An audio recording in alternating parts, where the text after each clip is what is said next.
The credit belongs to the man who is actually in the arena, whose face is marred by dust and sweat and blood. Hello, everyone, and welcome back to the Vitruvian Podcast, a podcast centered around self-mastery. I'm your host, Zach Shankin. Today, I'm joined by Jacob Kent. Jake is a master of persuasion and influence. Jake has many years of experience studying the art of sales, closing, human psychology, and much more, and shares my breadth of interests and varying rabbit holes that have formed his view on the world. On top of that, Jake has an extremely powerful personal story that has created the man that sits before me today. I'm excited to share a conversation with you today, Jake. Welcome to the show, brother. Appreciate it, man. It's going to be an absolute blast. I can't wait to explore all sorts of things with you. Yeah, I'm very excited. I know we connected very serendipitously initially in a co-working space a couple weeks back now, and since then we sat down for one kind of really long and meaningful conversation that had essentially nothing specific to talk about at the beginning, but I felt personally very seen by you, and I think it really showed me a lot about yourself and, like I said in kind of the introduction, like the breadth of knowledge that you have, generally speaking, and how much of a special mission that you are on personally, which hopefully we can get into today. But circling back to that original story, I typically open these podcasts up by asking my guest how they found themselves to the world, as I say, of self-mastery, but you can call it self-development, self-actualization, kind of a bucket term for finding that level of consciousness,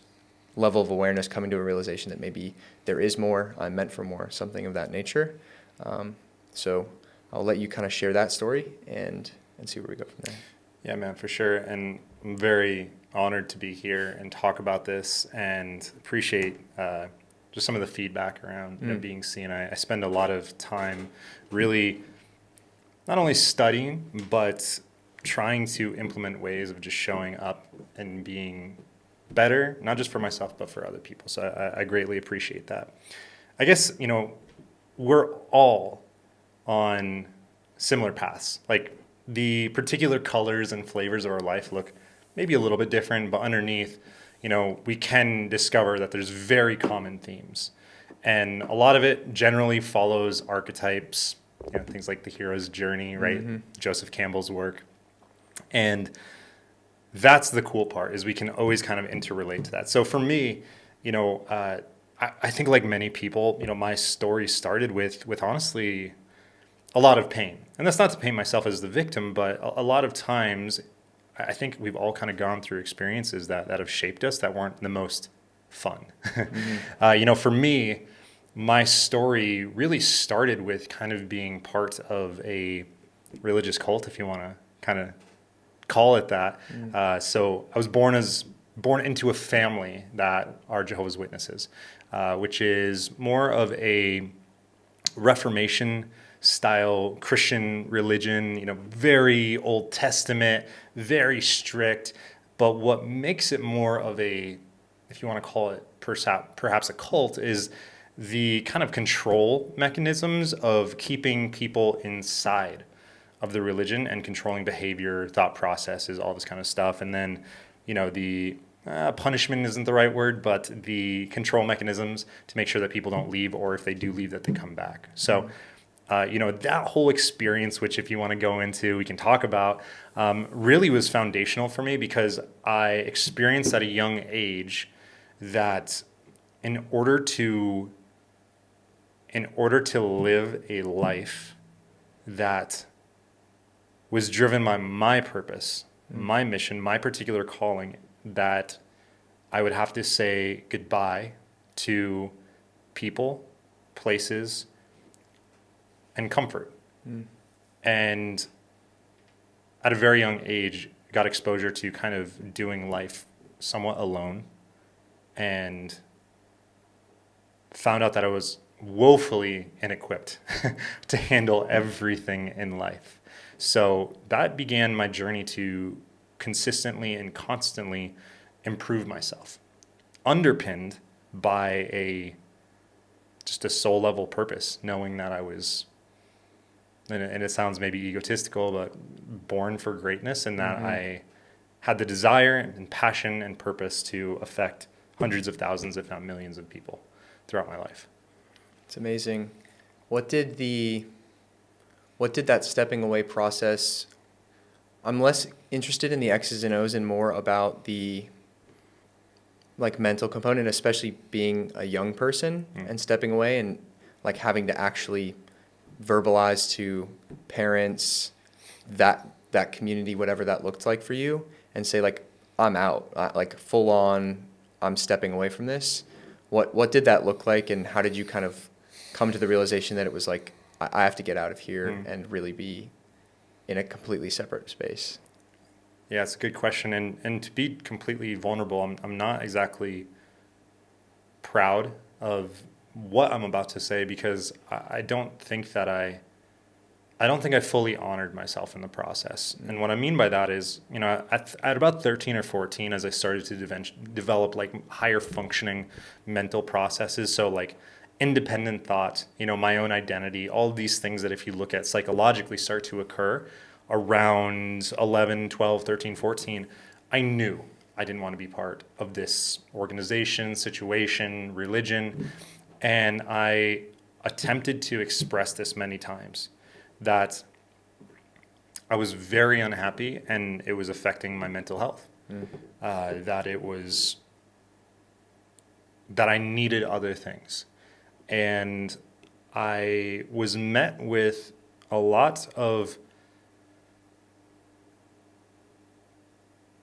responses of people not necessarily caring what I needed, but what they wanted for me. So there was a lot of me saying, I need help. I need to do something different to take care of myself, and I need some support from my parents, from other people that were in my community, and them instead, and I say this with love and compassion and empathy, but with them instead thinking about what they thought was best for my life. And I understand that. And they were doing the best that they could, but, so I spent a lot of years very depressed and getting to a point of being suicidal, and some attempts being very transparent. And it took me many years until I was about 18 to really fully leave. And what's interesting, if we kind of get into sales and persuasion and all this kind of stuff, is that my father framed me early. And that's why it took me so long, because I told him when I was 13, like, hey, I don't want to leave, or I want to leave, this isn't for me. And he said, well, when you're 18, you are a legal adult and you can do what you want to do. And I never really thought about it, but psychologically, he framed me to wait 5 years to make a decision. Right, just like an arbitrary barrier. Yeah. And I don't think he was manipulating me into doing that or using persuasion, but the way my brain interpreted it is I heard that as law, as like, okay, I got to wait 5 years. So I did. And at 18, I left, which was at that point, I had so much resentment, animosity, all that negative feeling that it was not amicable. It was explosive. And I left in kind of like like fire and fury. It started with kind of a culmination of events that led to an argument with my mother. And, it was the first time that she didn't want me to go out, because I put myself into college. She didn't want me to go out and spend some time with some other kids, right? Bad influences. And she thought I was going to go out, get drunk, and get girls pregnant and all this kind of stuff. And I had no intention to do that. But I was living at home with my parents, and we had this argument. And I looked at her while she was in her room. First time I ever swore at my parents, maybe only time in my life. And I basically told her, like, fuck you, Mom. And I slammed the door, went out, got drunk for the first time in my life. And that began a couple years of debauchery, of me trying to find my way alone through some pretty unhealthy coping mechanisms, and trying to deal with that pain. Do you think that the vices, negative substances, maybe even other people that you were attracted into your life through that short period was like more of a self-soothing than anything else?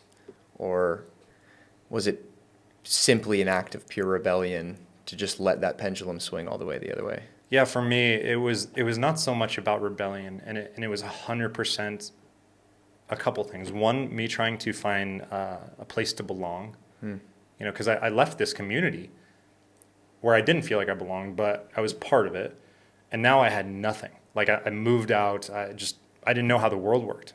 Keep in mind, like I have not socialized. I was homeschooled, so I don't know how people interact. I'm watching kids like in college, like it's National Geographic, trying to understand body language and all this kind of stuff. Yeah. So no reference for how the world works. And this massive chip on my shoulder of wanting to go out and prove myself and just being in a lot of pain, feeling very lonely. And 100%, it was self-soothing activity. Like I never wanted to be that. I never had that dream to be that person. And it took a very large, shocking event to snap me out of it, But I was very unconscious about my behaviors at that time. If you're comfortable sharing, like walk us up into that specific event that really woke you up, like, hey, this is potentially like extremely dangerous, and I need to again course correct and get back to who I know Jake can and should be. Yeah. Well, so in this phase of my life, I'm in college. I'm on a mission to get 4.0. I'm going to be a chemical engineer, like just go out and crush. So I'm getting perfect grades, and I always had the desire to be an athlete in school and compete. So at this local community college, they started a cross country team, and this big like 200-pound dude, like I shouldn't have been on a cross country team, but they were starting. They needed bodies, so I submitted myself to the cruel and unusual punishment that is cross country in college, and so I was doing that while also trying to get perfect grades, while also trying to figure out how to socialize, and kind of got wrapped into this pseudo frat at a community college. Wanted to be a frat, wasn't a frat. But what we did do a lot is drink and party consistently, and for about 3 or 4 nights a week for about a year and a half, I was blacking out like a lot. Which was kind of, what opened me up to some different things. Started playing rugby while I was playing cross country, cracked a rib, which exposed me. I was like, I need to find a way to deal with all of this like tension and stress and stuff, which cued, some marijuana usage or some cannabis usage, excuse me. And that opened the vein to drugs. And, experimented with a lot of things as I was trying to find myself, and had some really good experiences. But I found myself slipping down this like slope of trying to like soothe and numb things out. And that's the big thing, is I was trying to numb all of this pain that I had internally, psychologically. And it wasn't until one of my friends, she was a bit younger than me. She was 16. I was about 18 at the time. And she wanted me to go to her high school prom with her. And I kept putting it off because I was busy with rugby and cross country and all these things. She kept asking me. Well, one night I was on acid and I was having an incredible experience, and I received a text from her saying like, hey, are you going to go to prom with me? And I was talking with my friends, and I'm like, yeah, I'm going to go with her. But I'm going to text her in the morning. So I don't want to send a psychedelically induced text message. But what was interesting is I went to bed that night, and I woke up the next morning, and I go on Facebook, and I see a bunch of messages, like the same message from multiple people, and it just says like R.I.P. Jackie, R.I.P. Jackie, and my friend's name was Jackie. And I text her best friend, like, what's going on? Everybody's saying R.I.P. Jackie, and she's like, well, last night Jackie killed herself. She took a gun to her head and killed herself.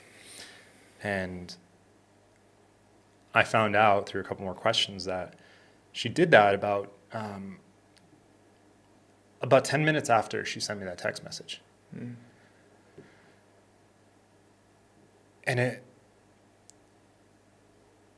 Have you ever had something that just like completely snaps you out of like a way of being, like something like it just disconnects you from reality and puts everything in suspension, makes you question everything? Well, after that moment, like I saw my behavior and I saw what had happened to people around me, and that wasn't the only experience. I was watching a lot of other people in pain, other people that took their own life, other people that were doing things that were really harming themselves, and I saw myself in them. I saw myself heading towards those same behaviors. And while I don't think it's my fault that Jackie took her life, I don't own it like that. I do know that, you know, she was calling for help. One, because of her situation and her behaviors, but also I wasn't able to show up, even if it was just like, hey, yeah, I'm gonna go, or just be there to have a conversation, because I was not in my own right mind. And so I locked myself in a room for 2 weeks, cut off everybody that I knew, and just read books. And that was the start of my self-mastery journey. I discovered, you know, everything from Think and Grow Rich to The Power of Now to, you know, As a Man Thinketh, like all of these foundational books that send a lot of people on their journey. And I started changing my life dramatically, cutting most of the people off in my life, heading in a different direction, surrounding myself with that type of material, those types of, you know, digital mentors, if you will. And started to climb out of that hole that I had put myself in.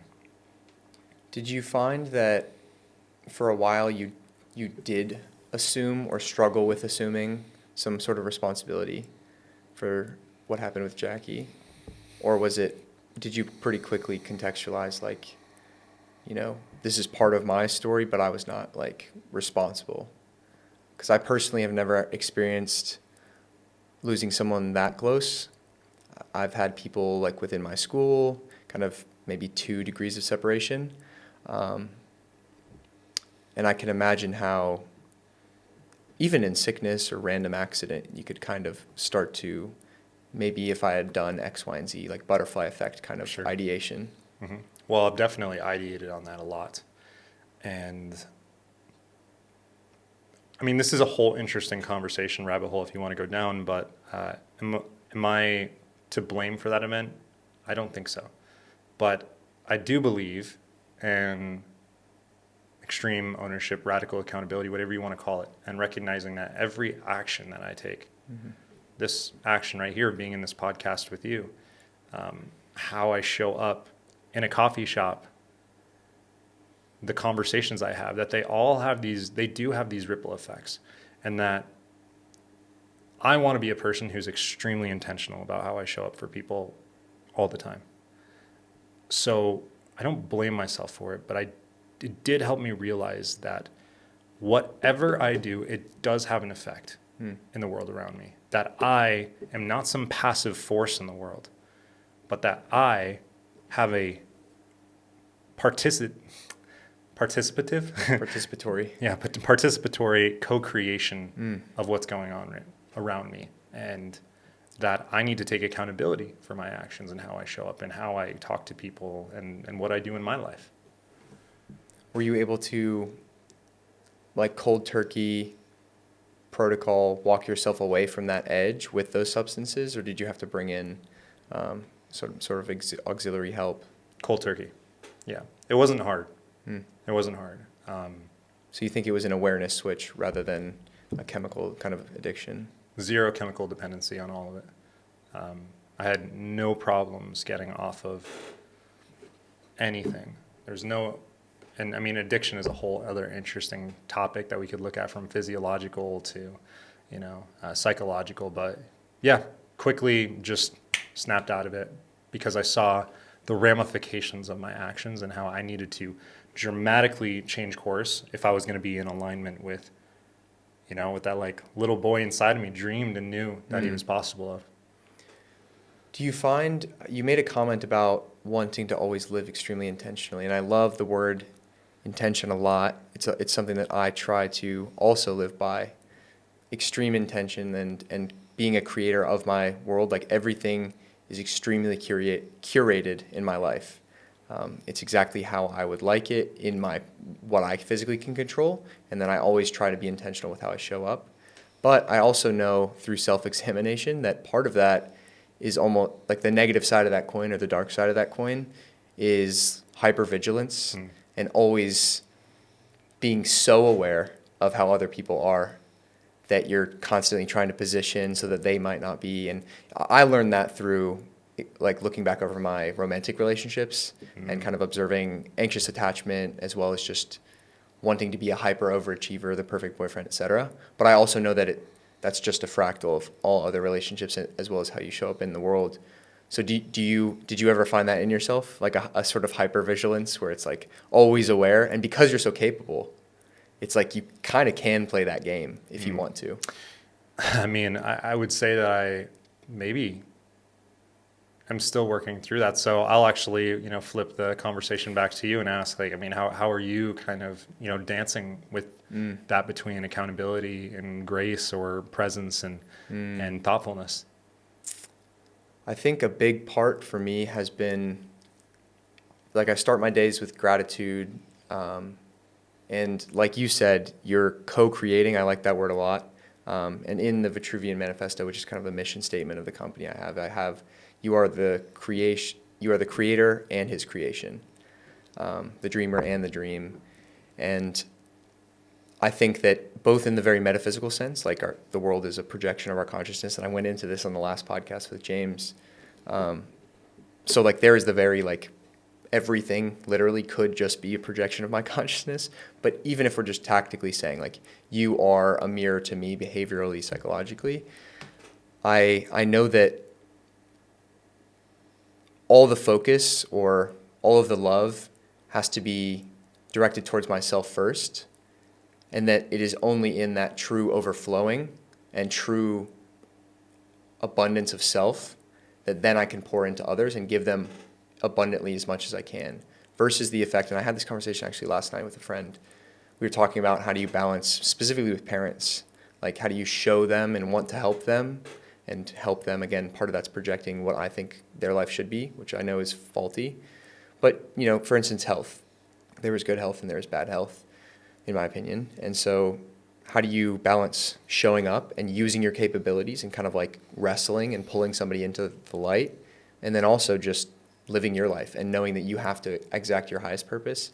And so that's where I land mostly with kind of the hypervigilance and everything, is that most of my attention should be directed on making myself as abundant as possible. And it is an act of selflessness to be selfish.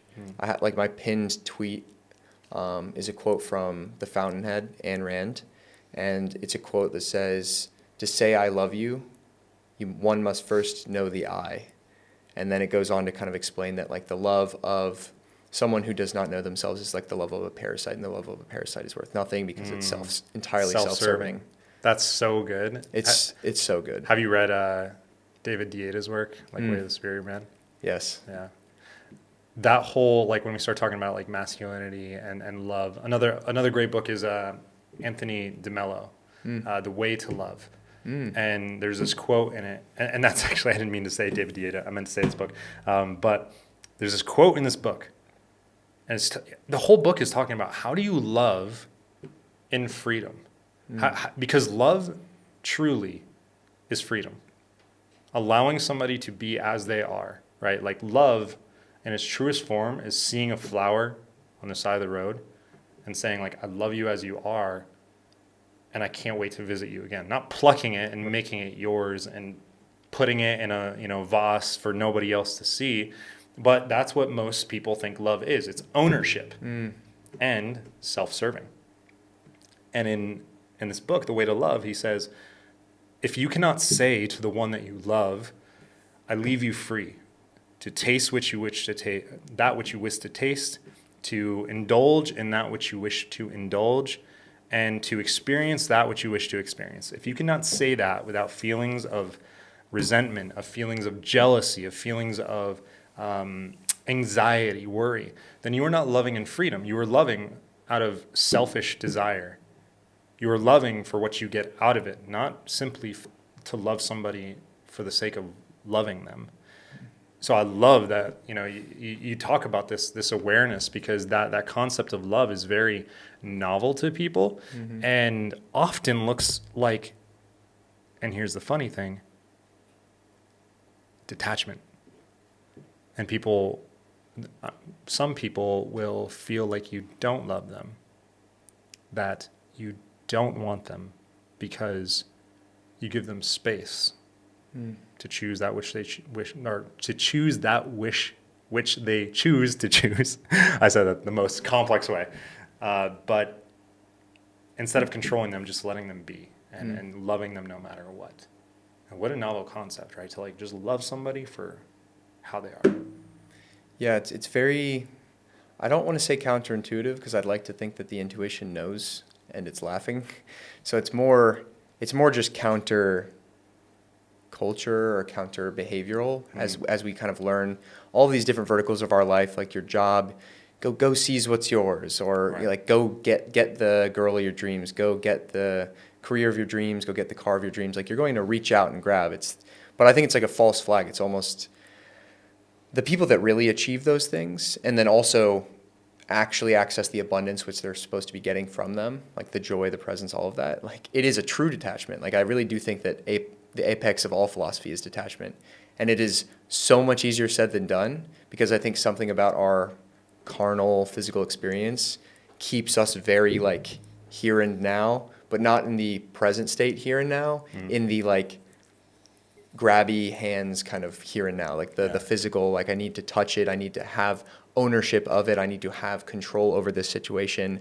Where are they going? Why didn't they text me back? Yeah. All of these things. And with what you were saying about love, like allowing someone's behavior, the feeling, the external of that can be faked. You can say, I don't care if you go out, I don't care if you're out with so-and-so, go do what you want. But if you're still at home, even in your mind space, just anxiously, I wonder who they're talking to, I wonder what they're 100%. doing. Or with the advent of social media, unfortunately, tracking location or seeing what they're tagged in or all of these things, it's a very toxic loop. And so it can, on the outside, look like true detached love, but it is still extremely 100%. selfish. Yeah, and that's, just spiritual bypassing, but what's interesting about this, like, just to build on what you're saying, is like so much of reality and our experiences, they seem paradoxical.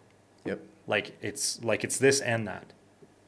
When in reality, I'm probably swinging above my weight class right here with what I'm about to talk about. But when we take a look at, quantum mechanics, right?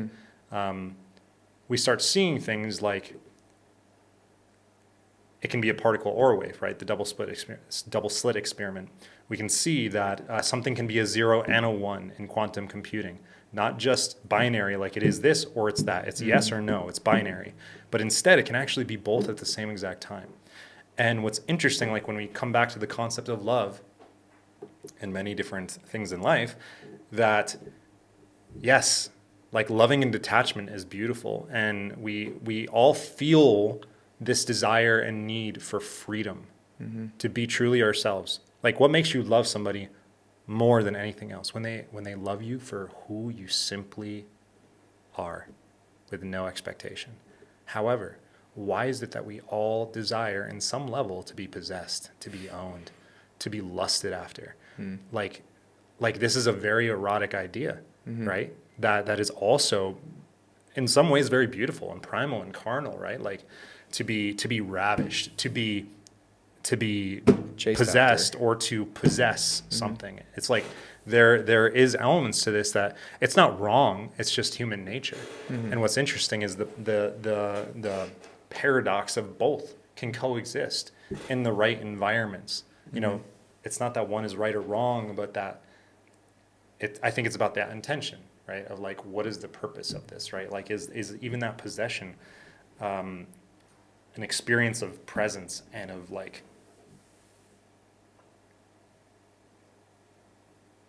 I don't know. It's serious. I'm kind of like, No, it's good. I like the acknowledgement or realization that often the binaries that are presented are false binaries themselves. It's like very important when when in negotiation and things like that, oftentimes, or even just like I came similarly, not with Jehovah's Witness, but in traditional kind of Christian education. And I told you in our previous conversation, a huge part of my faith identification early on was with my intellect. So I loved like apologetics, which is defense of the faith. So it was like a purely kind of academic pursuit where it was like I was obsessed with and really quite enjoyed memorizing the right verses and like knowing that if an atheist rolls up or if a someone who practices Islam or a Jew rolls up and I like they have their specific things that they say, I could point them to this verse and say, this is why you're wrong and this is why my God's real and this blah, blah, blah. But oftentimes in a lot of that stuff, you're presenting plenty of false binaries to like get yourself there. And back to kind of fabric of reality, it's why I kind of like the coin analogy, where it's always the same coin, but depending on where you're sitting, you're observing very different things, and it's why people can look and be like, no, it's completely like there's a heads on this side, and then somebody just on the other side is like, no, it's a tails, and both of them are right. They're looking at the same coin, and kind of even with a lot of things like you can use a ring where you start on two paths and you might think it's a spectrum or like a line graph, but we follow it long enough and then they meet at the same place. 100%. Yeah, I mean, well, what do they say, right? It's the sign of intelligence to be able to hold two competing ideas in your head at the same moment. So I guess what I'm saying is like, you're really smart. No, I have heard. I'm glad you said that because I actually lost it in my head, and that was one thing I wanted to say was I had recently heard that like a good sign of intelligence is the ability to hold two competing ideas in your head and not either radically associate with one and try to destroy the other. But I almost feel like while yes, it might take a little bit of mental horsepower to kind of float those two in the headspace and kind of bounce them around, I think it's more of a indicator of humility. Like non-identifying, non-dogmatically tying yourself to one, because it does feel safe to say like, this is my framework, this is me and my truth, this is what my team says, this is the colors we wear, this is who we vote for, this is blah, blah, blah. Yeah. And it's really safe. And so I think we're battling a little bit of the human animal there with like the desire for tribalism, the desire to be accepted, protected by the tribe, etc. But now that we have higher level functioning, and this is evolutionary psychology aside, we have the choice now, or the ability to choose, to view things very, very openly. And when you look at, as we discussed in our previous conversation, schools of faith, schools of philosophy, different verticals of reasoning, etc., just looking for truth, just hoping to find truth somewhere in there, and you just read the words and read the names of everything, but not trying to get attached, not trying to find the right one, you find that they're all telling flavors of the similar story. The music starts to sound very, very similar.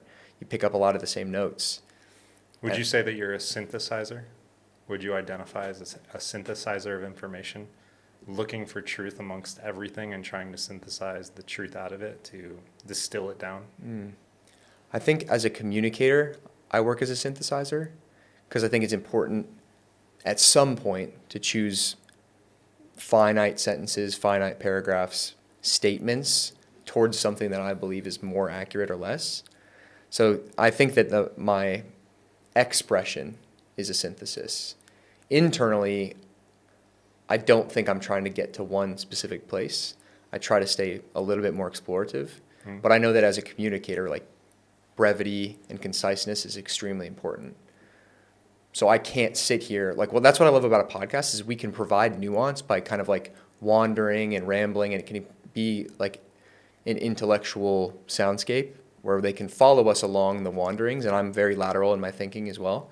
So sometimes it can be hard to follow. But if you're writing a short form post, there is the necessity to be direct just to get some idea across. And then I use those as or think of them as magnets towards the larger discussion eventually. So I hesitate always to identify with any ER words. Part of that's the rebel in me, part of that's the indomitable human spirit wanting to reach out and feel no walls. So I will temporarily accept synthesizer. Temporarily. All right, it's over. It's done. The label no longer exists. No, I'm joking. Yeah, I mean, it's fascinating, and this is the fun thing, right, is the lateral thinking of this. where one starts to see that everything is a fractal of everything else. That it's all, we're talking about microcosms that we can actually chunk back up and see that it actually is applicable in most fields, like, the exact words or things like that, maybe not so much, but, these high level principles exist throughout time. Same thing goes, if we go back into sales or influence and persuasion. How is it that, I can be talking with someone and people will often say, like, people have a bad idea of sales. We can go down that too. But I can manipulate someone, which is often denoted as a negative thing, but I can also empower somebody, right? So to manipulate is actually to like mold. It implies that I'm actually crafting. I am somewhat controlling versus empowering, which is to give somebody that agency and control to them. Now, how can I do both at the same exact time?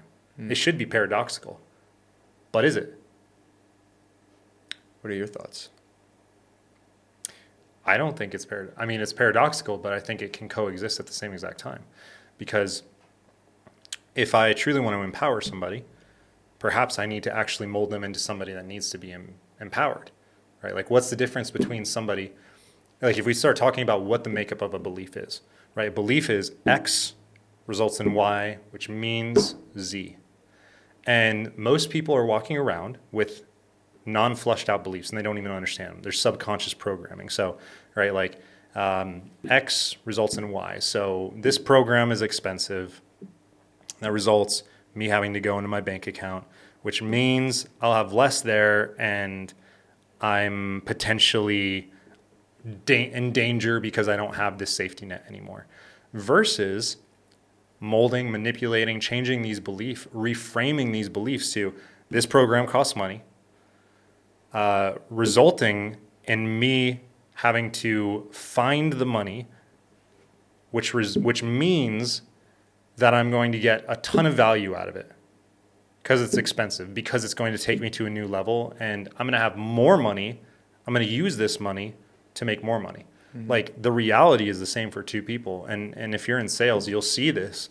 Like, you'll see people that are, and this isn't about success or anything, but people that have done self-work, reframe their beliefs, and also had different experiences where if they see something expensive, that means quality. That means yes, right? And if they see something cheap, they would never get it. They know the value's not there. It can't be there. Versus another person who sees something expensive and they say, I can't do that. I want this result, but I can't do it. Everything's so expensive. Like, what's the difference? It's actually just the belief system. Right. The bank accounts could be identical between them. And they have been. Yep. Like, I've been on thousands of calls, and if I, as a professional, when it comes to influence, persuasion, helping people, because I truly believe I'm in the business of changing people's lives. If I don't actively co-create new beliefs and identities inside of them, they will default to their old patterns and operating systems, which means if things don't change, things will not change.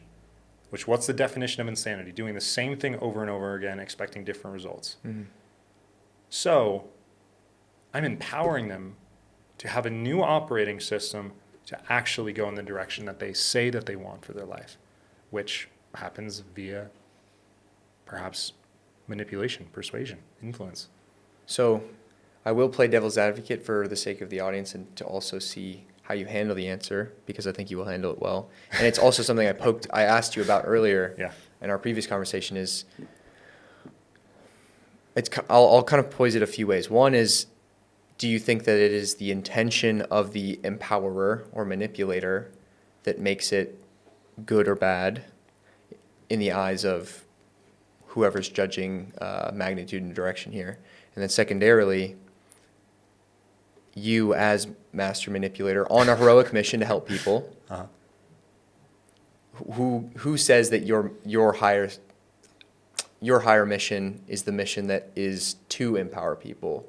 Like, where do you draw that line, and also where do you pull your moral framework from for it? Well, that's 3 questions. So I know. If I forget, yes, I will bring them back. Cool. And part of that was just me being a bad interviewer. no, so it's okay. It's okay. I can see we're going to get into the apologetics right here, right? We're going to Potentially. No, I'm joking.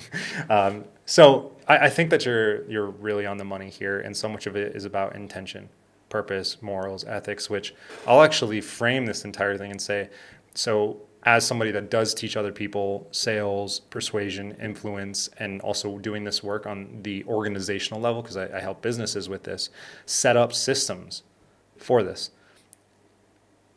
I will not work with somebody that is unethical. And we could ask the question, well, Jake, how do you determine who's ethical, right? And that comes back to intent. Mm-hmm. It comes back to also the quality of, say, a product or service, if they're doing what they say they're going to do. So honesty, but intent. Like, what is their true mission with their product, service, or what they do? And if it is to bring good to the world, if it is to help people, if it's to make people's lives better, you know, that right there is a check. Mm-hmm. And I view the world the same way, you know. So like little Jake, you know, that little boy, right? He wants to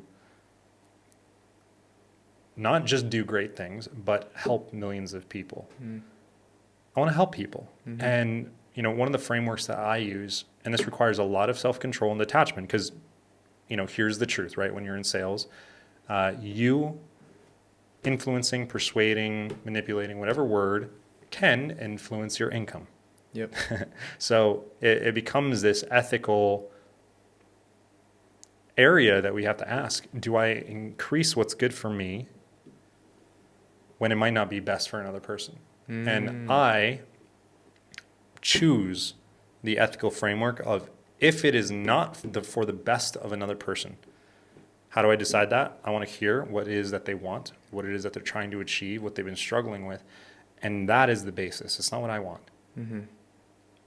But if it's what they want, all systems go. It's time.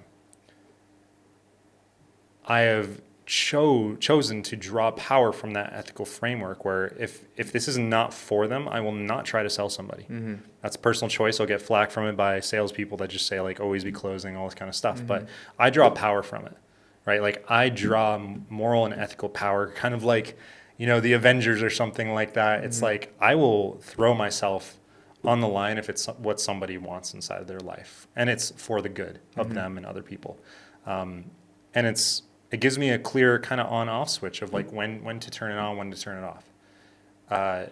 And that lets me know I'm heading in the right direction, the wrong direction, versus always having it on, regardless of what a person wants. And then it starts getting a little bit shady, a little bit gray. So I choose that framework, if that answers your question. That empowers me, makes me more powerful. I believe, and that's my belief system, that's my story. Mm-hmm. And I think I answered all your questions, maybe. Yeah, certainly. And for the ones that I've forgotten, we will just follow this tangent. Sure. Yeah. But yeah, I actually have felt very similarly. Even, you know, venturing into entrepreneurship, I had to wear all of the hats, because as a solopreneur, which is kind of an annoying word, but a team of one, you're not only product development, but you're also marketing, you're also content creator, you're also sales, implementation, all of it, which is really, really awesome. It keeps me extremely engaged, and sales has been one of the most fun parts that I've gotten to learn, because there is the psychology aspect, there is the element of influence. You start to pick up on patterns, like the more calls you get under, you kind of see how people are very, very similar sometimes, and then also get to hear the individuality of their stories. And because I'm also the person who's ultimately working with the people that I'm selling, given my program and everything that I work on, I do treat it as the beginning of a relationship. However, when I started at the very beginning, there was a sense of desperation internally, and it was like, how do I lead this towards a close? And I wasn't listening. I wasn't really being with them. And I tried all kinds of different strategies. I have a number of friends that we all kind of started out on an entrepreneurial journey, different business verticals, but at a similar time. So, you know, we're hopping on calls, doing our own little mini masterminds, like, hey, what are you guys doing for content? What are you doing for whatever? So we passed around different sales scripts, and I experimented with a lot. But what I've landed on is no script. Like, it's just being as present as possible and holding space for their story, and then transferring confidence and energy. And because I built the product, because I'm also on the delivering end, and because I know it works, it is, the best word is, it like makes you more powerful. It empowers me that even though yes, there is a transaction element, and society might even shame you and call you a grifter just for selling any product or service online, I know that it is legitimately in the best interest, assuming their story aligns and it's what they want. Like, I would be doing them a disservice to not hopefully get them in the position where we can make it happen, whether it's structuring a payment plan or walking through their personal financials and saying, this is why it's good for you. For instance, I love something, and I think I picked it up from Hermosi. Obviously, his school of sales philosophy is a distillation of a ton of really, really great legends. But he talks about, like, if it's expensive for somebody, that's exactly why they're going to be successful, because you're going to care more than the person who just flippantly bought it. And I think that's also really empowering, because it's true.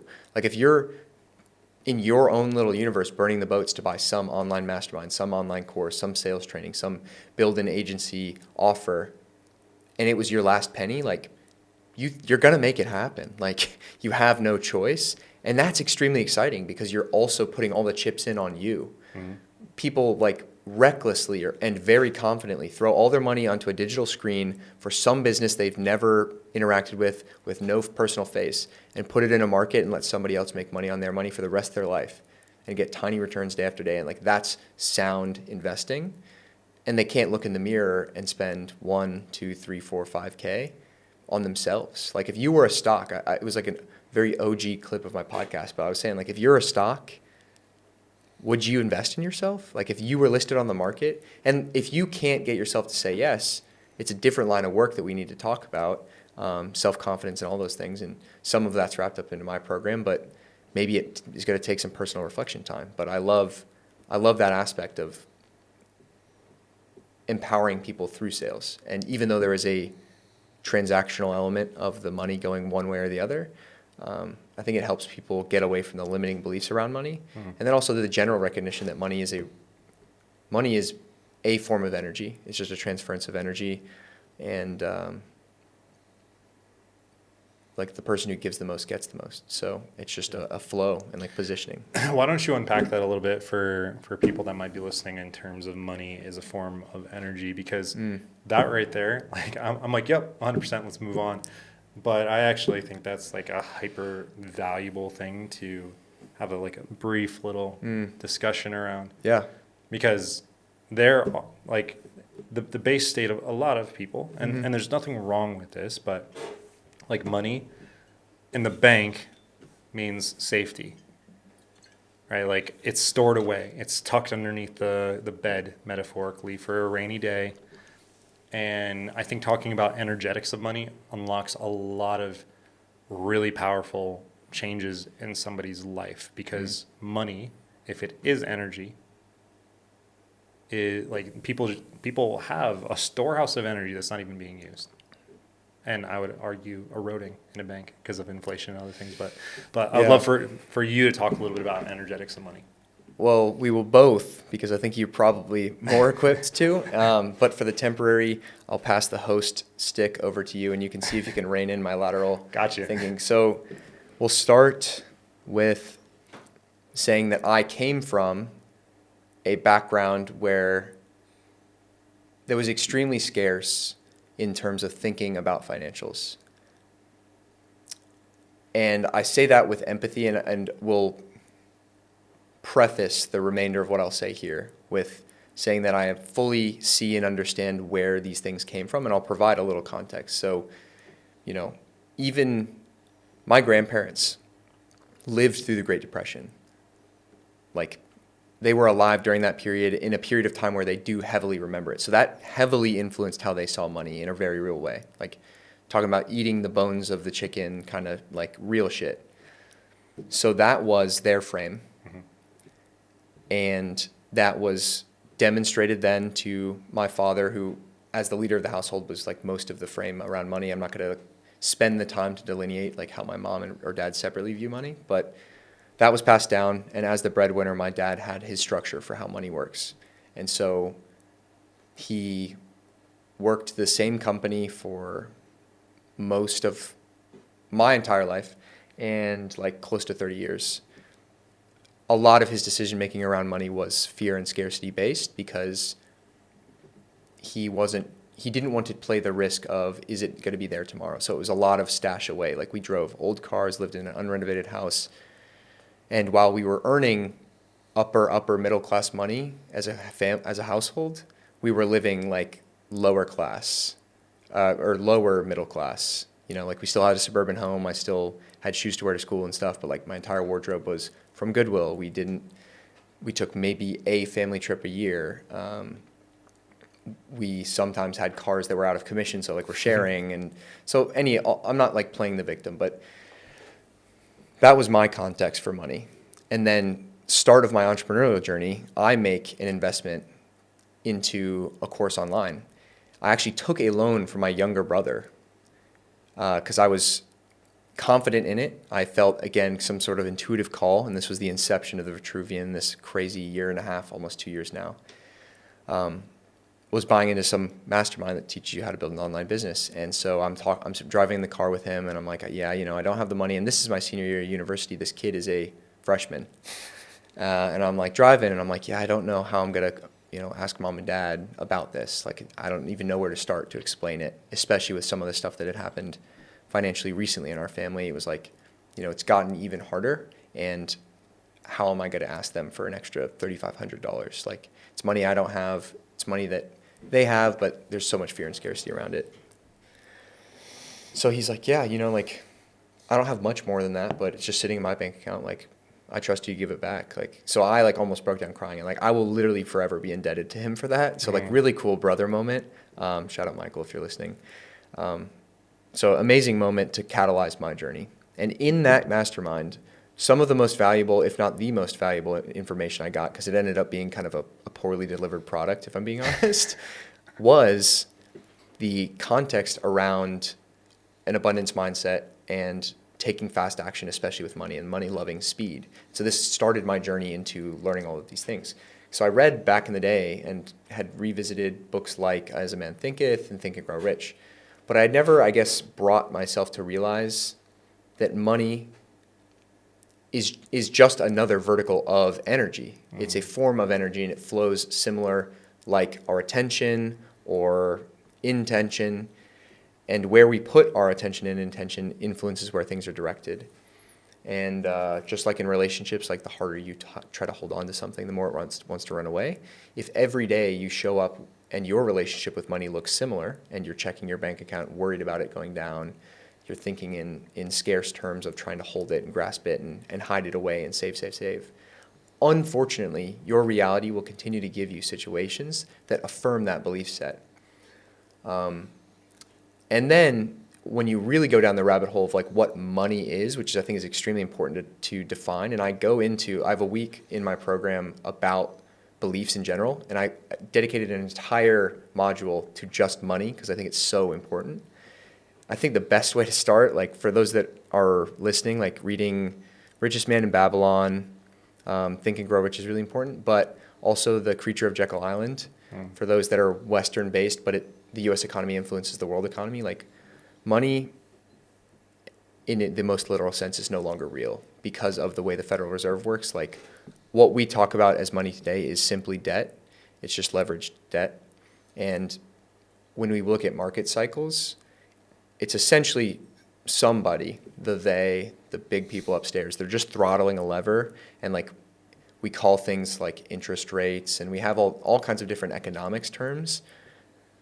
But genuinely, it's just turning on and off the money spigot. And even going into the words of it all, like currency, current. What is a current? A current is a flow. What is a bank? A river bank. Like there's a lot of as above, so below kind of stuff when you start to really poke into it. So returning to the question, I think that money as an energy, I think a few things for me that have helped is starting to see it as any other relationship. So you pour into your relationship with money as if you would pour into your relationship with yourself or somebody else. So like spend time with how you think about it. You can write love letters to money. You can include affirmation statements around your view of it. The biggest leaps and bounds I've personally experienced is when it was no longer just an intellectual experience of abundance, where I was like, okay, the world's abundant, there's plenty of money out there. But I allowed myself to experience personal abundance and actually took acts of faith and spent money I didn't have.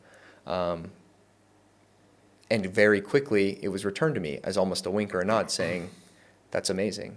For instance, like by this past March, my middle brother is getting married, wild in of itself, still internalizing all of that. But I had always wanted to pay for my brother's honeymoons, like my younger brother's honeymoons, like as a gift to them. And as a percentage of my total net worth, it was an ignorant decision by all like X's and O's P&L sheets perspective. But I knew that he's only getting married once. I can only give this gift once. And I want him to experience abundance. I don't want him using his frame and mental model around money to be like, let's get the discount honeymoon trip. So I wanted to just give him the gift of abundance. And not 2 days after giving him a check for X money, I signed another client. Wow. Like, you just can't make that stuff up. Like the day-to-day was very similar. Outreach was the same. Content was the same, all of it. And it just so happened that was affirmed to me. Similarly, I feel this intuitive call to come to Bali on this trip here and now because I knew I needed to meet people, didn't know who they were. And something was going to come of it. These conversations are parts of that. Again, as a percentage of net worth, buying a three-week out trip from Atlanta, Georgia to Bali, Indonesia was not super financially sound, but not 2 days after I bought that ticket, I signed another client. And since getting here, I signed another client. So it is these acts where you speak with your words, like vote with your dollar, that the world is abundant and it's going to be okay. And it is immediately reflected to you. And this is only in my little world. I'm not building a $100 million business as of right now. Although I imagine that is where this podcast is going. I'm building equity in it through content and through spending my time. The bank isn't reflective of that. But again, you're just stacking the energy that will be returned to you in the form of money. So I will conclude my monologue there. But that is I think the personal anecdotes are important because it does get a little metaphysical, and I think that there's a lot of grounding in that, so we can go into that for like the real sciencey people in the crowd. But those stories are my personal reflection and journey through it, and it's only been relatively recent, and I come from such an environment that is scarce. Like I actually was having this conversation with my dad, and he looked at me, and he was like, "Money is scarce." And I just smiled and I said, okay, I don't know how to, I can't go into his mental programming and fix that, and it hurts me. But the tragic part is that holding that belief his entire life, it's been reflected to him.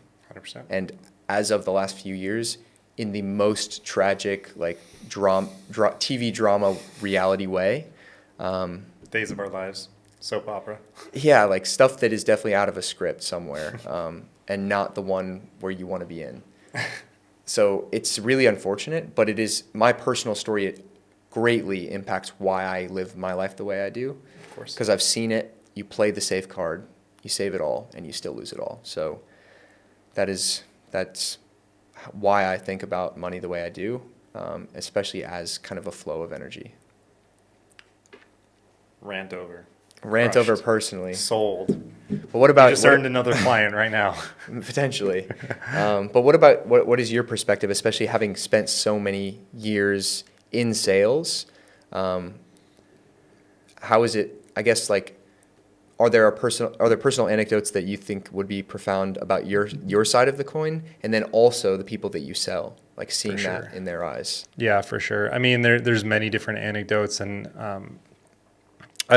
maybe I can share one, and I kind of want to get into maybe some principles or some ways to think about this kind of stuff, because I think that's also valuable. But so I made a commitment actually at the start of this year that I was going to invest more this year than I have ever invested in my entire life in myself, my knowledge, my network, my education, everything, my time, how I show up in the world.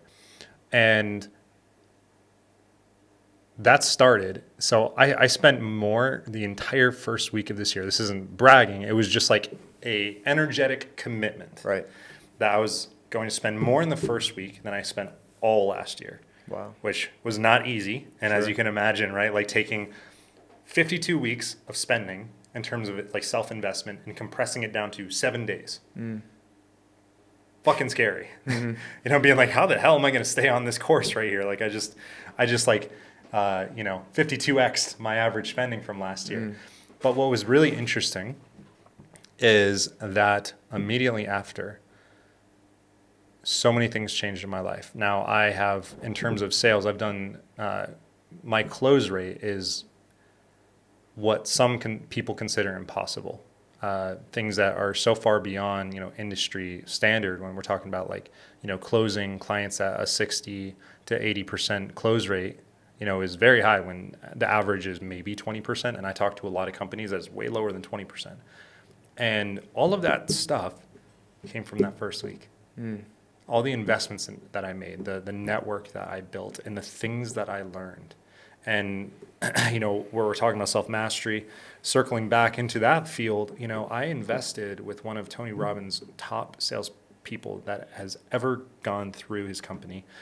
And he was consistently a top salesperson. And there's even an award in the company that's named after him because he was just the top performer. And, just synchronicity, like growing up, I wanted to be Tony Robbins. I wanted to change that many lives.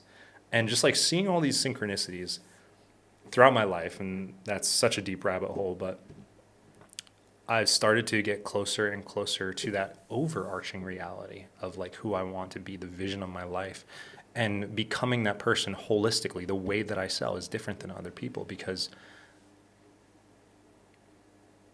of those choices, and it has been rewarded. I would say off of that first week's investment, I have I more than tripled my income from last year, but the things that I've learned from that are just, they're completely invaluable.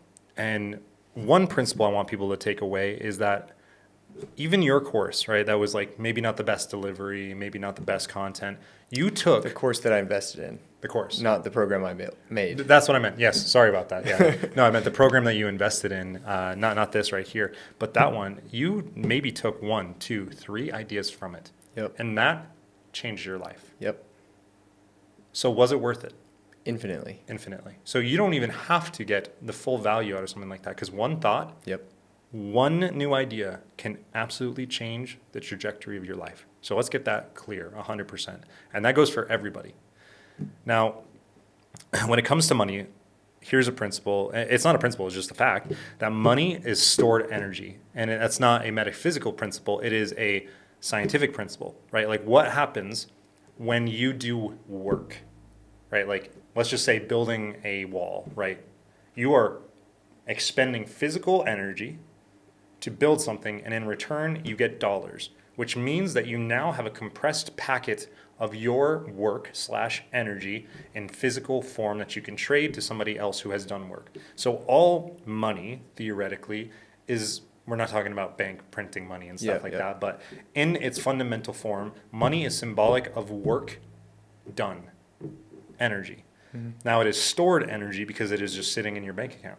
So many of us are sitting on some kind of pool of energy that we're not actually using because it's just sitting inside of a bank.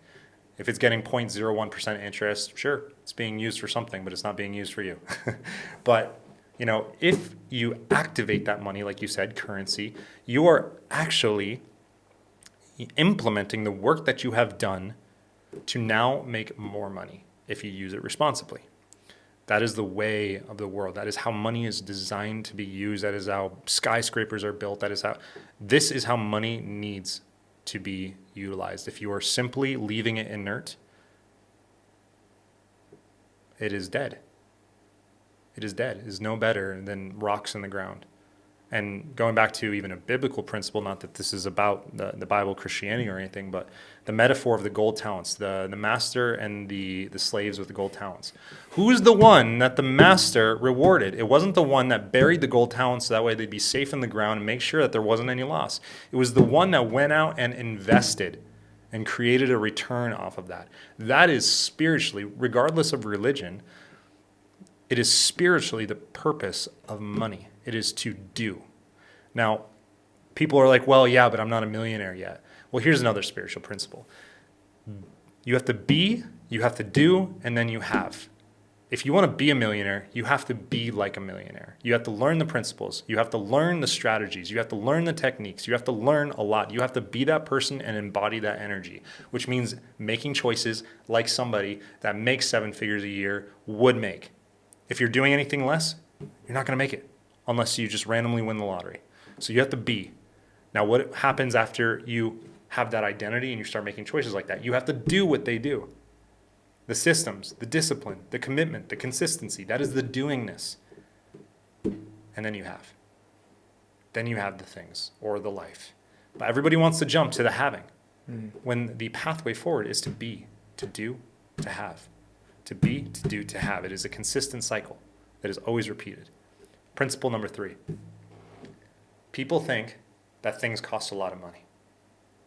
$3,500. Right? Like, and you grew in that experience, which is amazing. But at that point, $3,500 was holding you back. Right? I want to reframe all this, and this is such a it's brilliant. But like, what do you think are the 2 biggest expenses that you can accrue in your life? What are the 2 biggest expenses? Financial expenses? Yeah. I'm going to say like housing and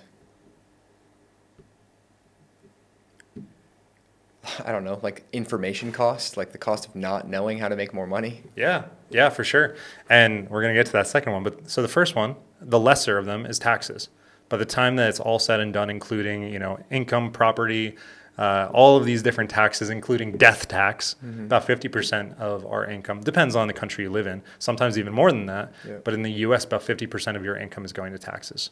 So mitigate taxes, learn how to avoid that. Number 2, though, and this is the bigger one, it's the cost of ignorance. If you want to make 7 million. If you want to make 7 figures a year, if you want to make $1 million a year, if that's your goal, and you're making $50,000 a year, subtract 50,000 from $1 million, $950,000. That's how much it's costing you to not know how to make $1 million a year.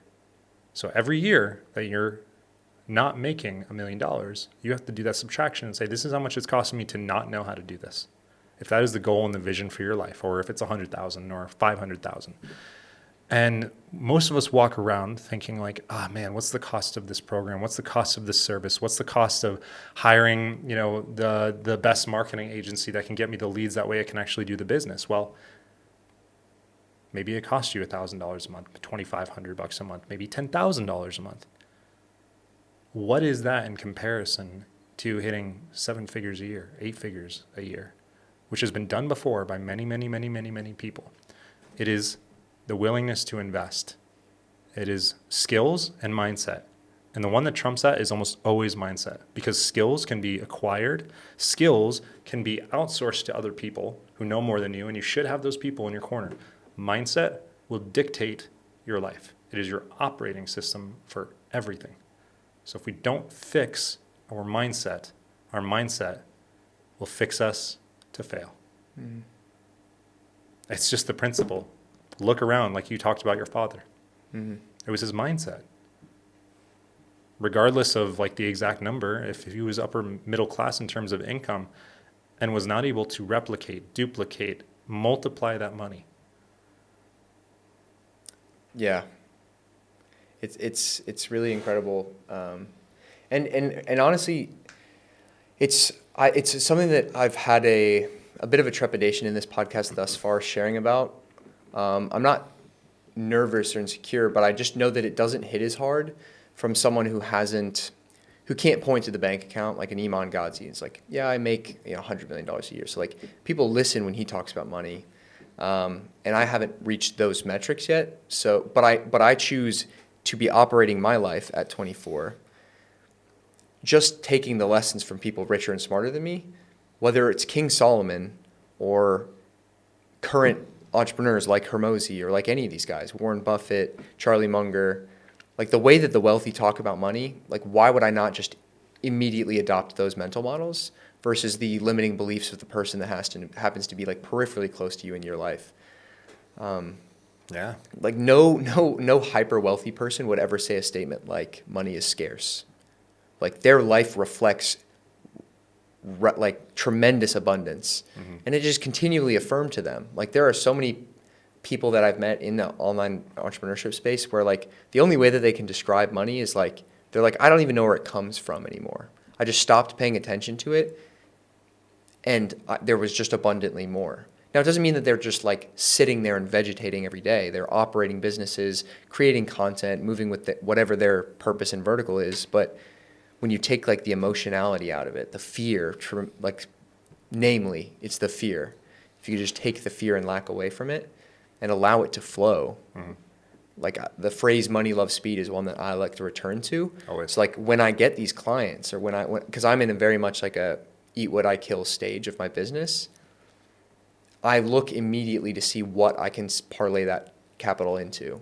Am I putting it into video editing to get more podcast clips? Am I putting it into hiring a VA? Am I putting it into whatever? Like we don't have to go into my business specifically, but like the faster I can get that money out of my hands, like it's like hotcakes. We're just sending it around, and for whatever reason, the faster you send it back out, a little bit more comes back each way. What a beautiful meditation for you to consistently sit with that practice of seeing something come your way and seeing, like, being the energetic conduit of money, right? And that's another principle. Energy will always flow where there's the least resistance. You provide more resistance to that flow of energy, it's not going to come your way, whether that is doing the inputs or actually investing it back out. It will create resistance. That's an energetic principle beyond like the spiritual side, but just electricity. It's always going to go where it's easiest for it to flow. So, do we create more resistance, or do we work on ourselves so that we create less resistance and just become a conduit? Money isn't ours. As somebody, yes, that's a great point. As somebody who's further down the entrepreneurial path, has accrued a lot more capital lifetime, how do you balance the kind of abundant side of the lever where you're just keeping it in a flow state, but also wanting to, at some point, amass a certain amount of capital that can be parlayed into assets and like to your name be either owned or controlled for things like, for instance, me, I think about, and one of the only reasons I want to become wildly wealthy is to just have a family and for them never to have want, and for me to provide them with an extremely abundant world. So I think about that. Because otherwise, I could run and gun very capital lean for the rest of my life. Like I have low demands on myself personally, but knowing that I want to build for something bigger, that's where I put my mind and attention. How do you balance the two personally? I think that's calculus that everybody needs to run on their own in terms of what is their overall vision, what is their overall goal, right? Like if your goal is to have a family and provide them the most amazing life, you may switch modes. There might be different seasons of your life, right? And that's for you to decide. I have entered into a stage of my life where now I live very lean, and it's simply for the intention that, one, it's a spiritual practice. Two, things don't bring me a lot of joy or happiness. People, food, and really like places like going and traveling a little bit. Those things bring me some joy. But ultimately, here's what I know. The way that I grew up, the way that I did things before did not work. So that's off the table. Just saving it, putting it in the bank is not the route. Now I'm in a season, right? Because life happens in seasons, and I need to give it that to context. I'm in a season of growing my income producing skills, talents, and systems. Later comes assets. And also wealth preservation, depending on if I want to kind of coast or if I want to scale up again. But right now, it's about scaling. So it makes no sense to do more than have a, like a little storehouse, a little piggy bank to just in case, things happen. But besides that, everything else, like, money is just inert. So let me activate it. I actively look for places to invest in and continue to accrue my skills, because it's a positive feedback loop where like you start to take on new behaviors and you see that it works, and it's scary at first, but then you see that it works and you're like, oh man, I need to do this again, but bigger. I spent $1,000 and this helped me make an extra $50,000 this year. what would happen if I got in a circle of people? I spent $50,000 and I got in a circle with people that are worth hundreds of millions, billions of dollars that could teach me the things that would have taken me years, if not decades, to learn. So, for me right now, I'm in a phase where I view money as a trade for time. I have tried trading time. It's a losing game, and it's the scarcest thing. Money I can always make more, and I can always make it faster. I can set up systems to make it faster and faster. I cannot make more time. So for me, right now, it's full blast in terms of just buying time, kind of, And one of the principles is people will always pay for something with what they value least, whether it's money or time. So if someone's not buying from you, it's because, well, if they want the reality, if they want the future, something like that, it's because they value time more than money. And that's because they just haven't seen how scarce time is. That's it. It's powerful because the sign out of this podcast, as I potentially direct towards it, is, and those that have listened to multiple episodes will know that I say your time and attention are your most valuable resources. So thank you for spending them with myself and whoever the guest is. And then Memento Mori, which I have penned in my arm here, and we discussed a little bit before, but that meditation on death, knowing that not only is our time finite, but is also not guaranteed.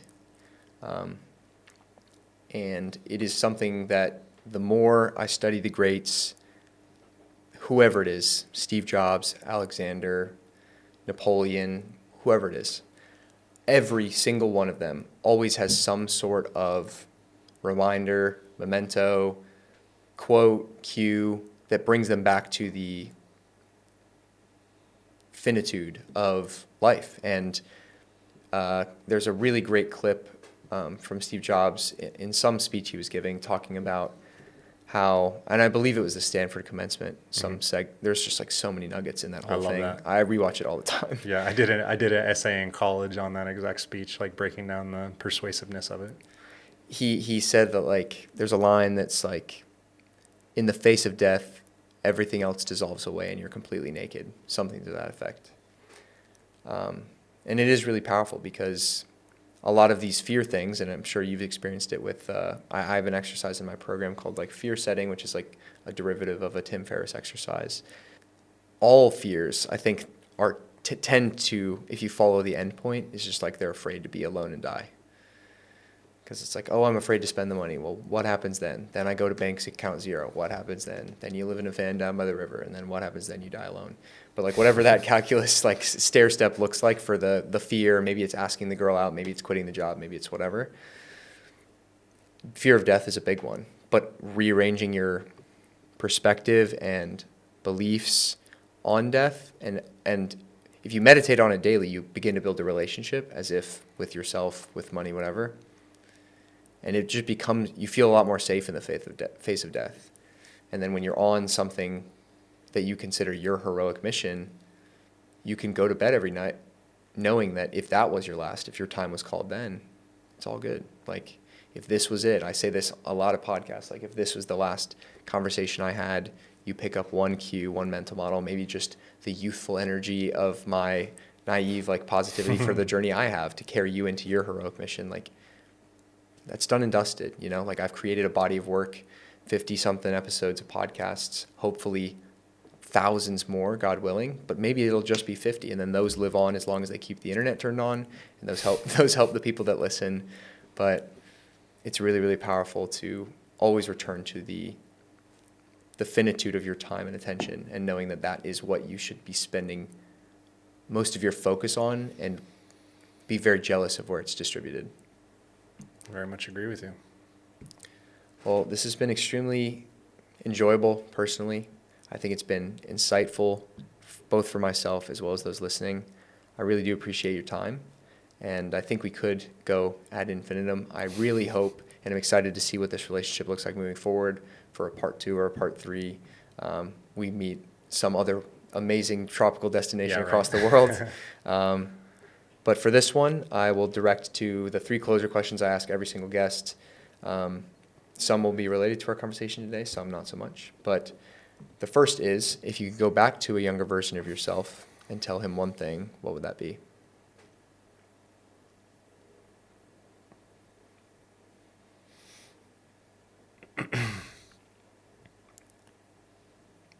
every dream and desire that you have was placed there for a purpose. And every single fear, doubt, anxiety that you'll never achieve it, you don't need to focus on it. Everything you need is already inside of you. The desire, the passion, and it doesn't matter what anybody else thinks. It doesn't matter your current reality. Focus on the inputs, not the outputs. Focus on being the person. Focus on falling in love with the journey, and there's no way it cannot happen. I love that. Secondly, as we've discussed, I am quite the quote person. I love words. So what is one quote that has always stuck with you or that you try to live by?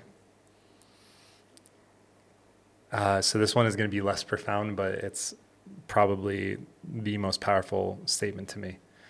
And it's simply leave no doubt. I took it from Remember the Titans. But over the past 2 years, I've had a lot of things change in my life. And the one phrase that I've always come back to, the one phrase I might tattoo on my body, let's go. My first tattoo is to leave no doubt. Leave no doubt to myself, who I am. Leave no doubt to anybody that's ever doubted me. And leave no doubt to the people who believed in me. I love that. And then finally, what do you believe is your unique gift to give the world?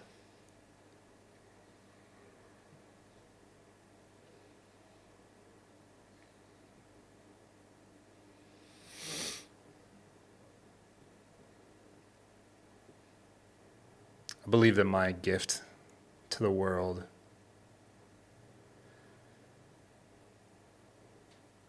my base level skill and gift is this innate,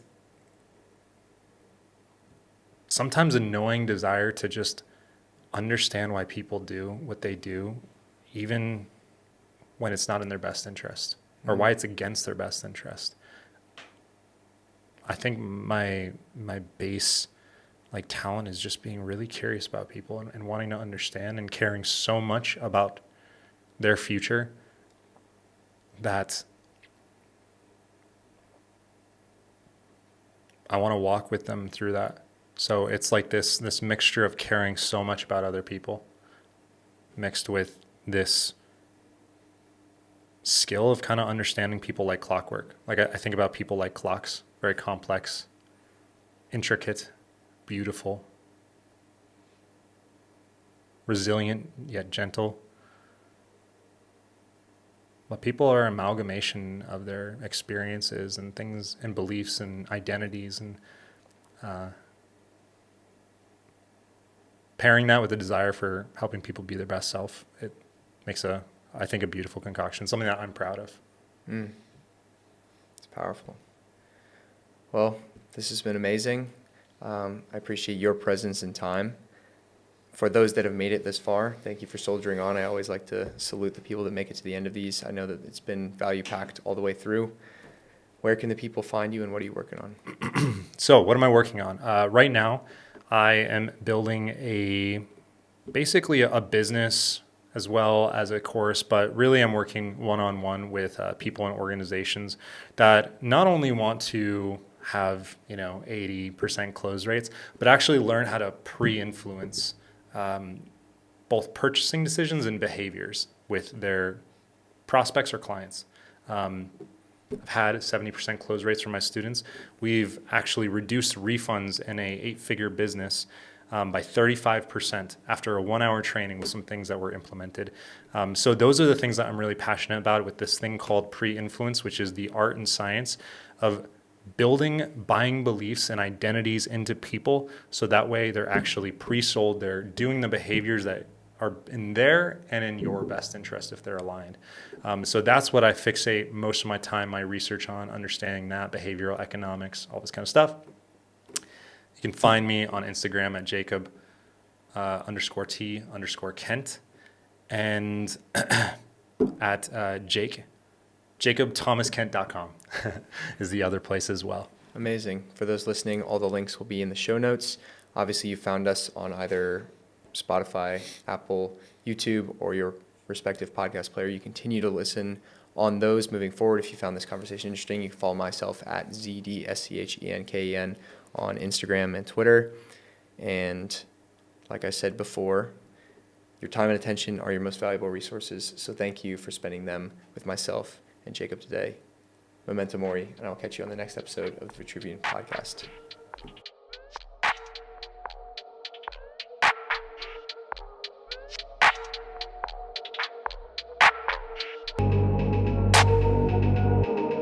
And if he fails, at least fails while daring greater, so that his place shall never be with those cold and timid souls who know neither victory nor defeat.